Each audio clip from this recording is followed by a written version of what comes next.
Ok, vamos lá.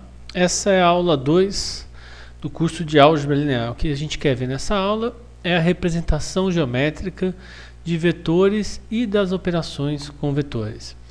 Quer dizer, a última definição que a gente trabalhou, ela era uma definição em termos de números, de conjuntos, né? Então, quando eu falava que U era um vetor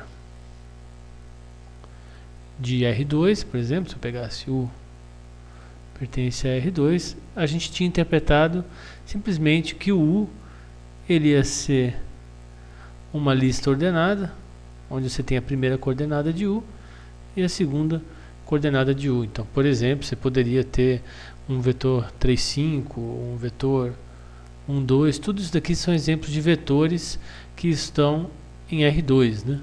Só que esse conceito aqui ele é desconexo de uma interpretação geométrica, e a ideia é exatamente trazer uma interpretação geométrica para esse conceito.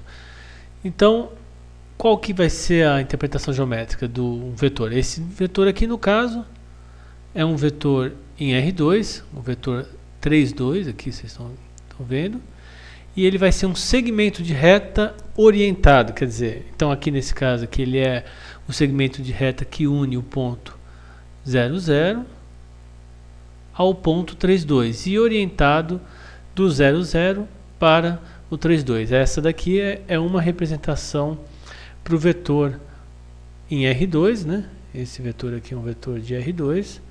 Basta você pegar a origem e ligar com o ponto 3, 2, orientado a partir da origem para o ponto de chegada. Em R3, basicamente a mesma coisa, só é um pouco mais difícil de você desenhar. Aqui você tem as coordenadas, se pegar os eixos, esse aqui como sendo o eixo X, esse aqui como sendo o eixo Y e esse daqui o eixo Z.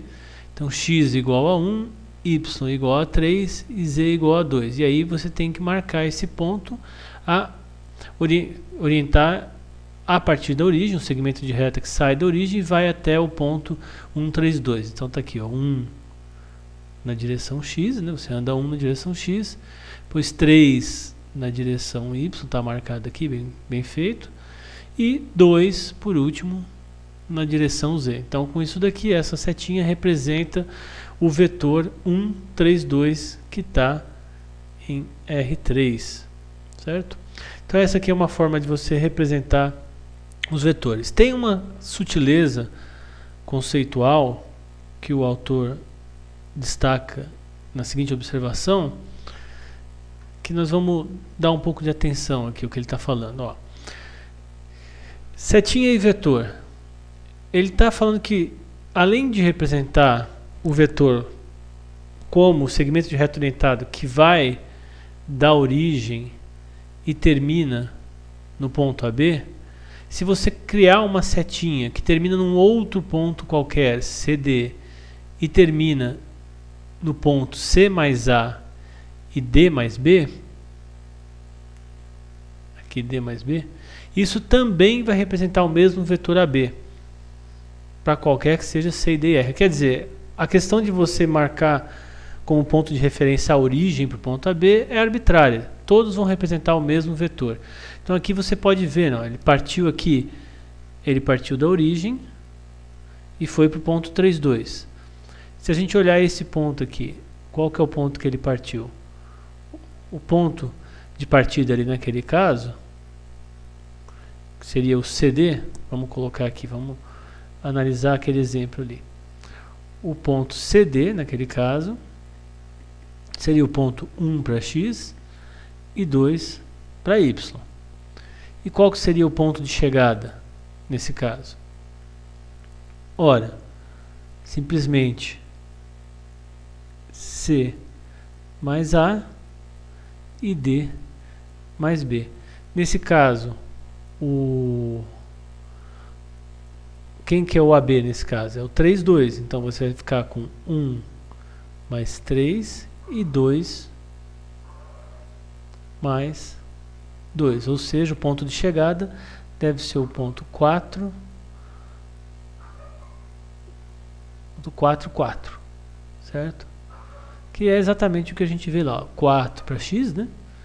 Temos aqui na coordenada x é 4 e na coordenada y é 4 também. Então o que ele está falando basicamente? Que tanto essa setinha aqui quanto essa representam o mesmo vetor, porque de certa forma você pode pensar no vetor como sendo um deslocamento. O deslocamento que você tem para ir da origem ao ponto 3, 2 é o mesmo deslocamento que você tem que ter para ir do ponto 2 ao ponto 4, né?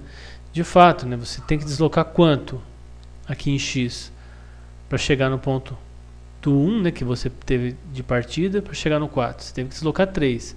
E do 2 para chegar no 4, você teve que deslocar 2. Ou seja, o vetor de deslocamento, nesse caso, é exatamente o mesmo para os dois. Tá certo? E se você fizer isso com essas outras coordenadas, você vai observar exatamente o mesmo fato, né?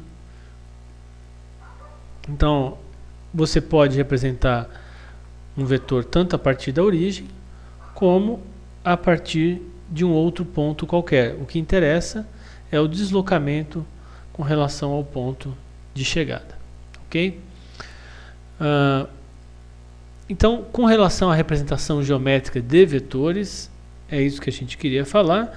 Agora, a gente, uma vez de posse desse conceito geométrico dos vetores, a gente pode também interpretar as operações de soma, trazer uma interpretação geométrica. Então vamos dizer aqui que eu tenho dois vetores. Vamos chamar esse verdinho aqui do vetor U. Os dois aqui estão marcados na origem, mas a gente sabe que ele pode ser representado a partir de qualquer ponto. E esse aqui vai ser o vetor V. Quem que vai ser o vetor U mais V?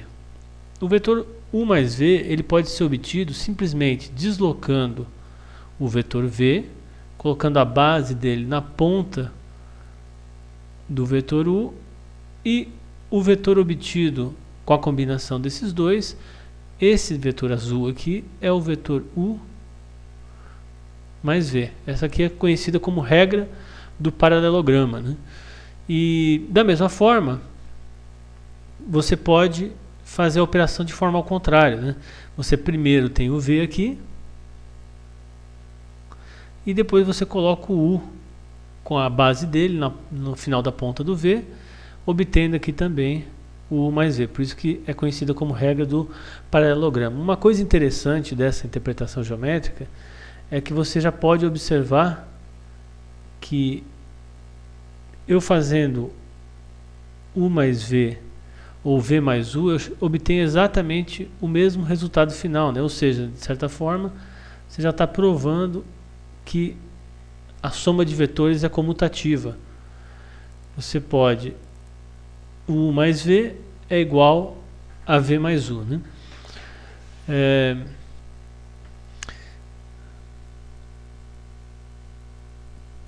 Também outra operação que a gente queria falar hoje é a operação de multiplicação por escalar e a sua interpretação geométrica, né? Como é que você interpreta geometricamente a multiplicação por escalar? Aqui o autor trouxe para a gente um exemplo de um vetor U. Então, tomando aqui esse vetor U como sendo, então essa figura inicial aqui você tem só o vetor U, que é essa parte aqui. Depois você tem 3 meios vezes U. 3 meios vezes U seria o que? U mais metade de U, né? Então, geometricamente mesmo, já dá essa intuição de que, ó, se você pegar aqui o U inteiro e mais metade, somar é colocar a base no final do vetor U, né? Então esse aqui seria o U, esse aqui seria o U sobre 2, metade desse vetor, você pode perceber. Então 3 meios de U seria o que? Você pegar o U e somar mais metade dele. Então você está vendo que você cresceu, manteve a mesma direção, só aumentou o tamanho do vetor U, né? No caso aqui, essa outra multiplicação por meio é simplesmente você dividir o vetor por 2, né? Então está aqui o U, era o vetor original, e aqui ele foi dividido por 2, então é metade do vetor original. manteve também, você pode observar que manteve a direção, só diminuiu o tamanho do vetor. E por último, quando você multiplica por um escalar negativo, você troca a direção, troca o sentido do vetor. Por que você troca o sentido?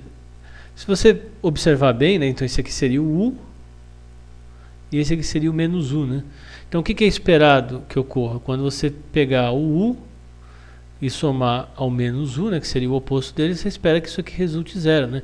Que é exatamente o que ocorre ali, né? Se você olhar aqui, eu pegar esse U e colocar a base dele na ponta desse, você vai ver que vai voltar exatamente para o zero, né? Então está explicado o porquê dessa troca de sentido quando a gente multiplica por um número negativo, né? Então, sabendo essas duas coisas, né, você já pode deduzir o que ocorre nos outros casos. Você multiplicar por menos 3, por exemplo, né? Então vamos pegar aqui fazer um esboço qualquer. Imagina que eu tenho um vetor U como sendo o vetor 2, 1. Certo? Então, se for colocar mais ou menos um esboço, 2 para x, né? E 1 para y. Então, esse vetor poderia ser representado dessa forma. O que acontece? Vamos pegar aqui alguns valores de t. Se eu fizesse a multiplicação por menos 2. Bom, o que a gente viu? Em primeiro lugar, quando a gente pega uma multiplicação por um escalar negativo, você vai ter uma troca de direção. Só que, além disso, você está multiplicando por 2. Eu estou dobrando o tamanho do vetor. Então, seria esperado, né? Você vai dobrar o tamanho dele e trocar o sentido. Ele vai nesse sentido aqui, o sentido negativo. No caso aqui, como está multiplicando por 2, ele vai parar lá no menos 4, né? Que seria aqui para x, e y vai parar no menos 2 aproximadamente. Então seria mais ou menos aqui, que é essa reflexão, né, no sentido contrário, só que dobrando de tamanho, né? Então são exatamente aqueles dois efeitos combinados, né? Vamos voltar aqui na frente, né? Quando você multiplica por um número maior do que 1, ele aumenta de tamanho, e quando você trabalha com multiplicação por coeficientes negativos, você tem a inversão do sentido, certo? Que é exatamente o que ocorreu aqui nesse caso. Ok, para a aula de hoje era isso que nós queríamos trazer, as interpretações geométricas das operações com vetores, e a gente se vê na próxima aula.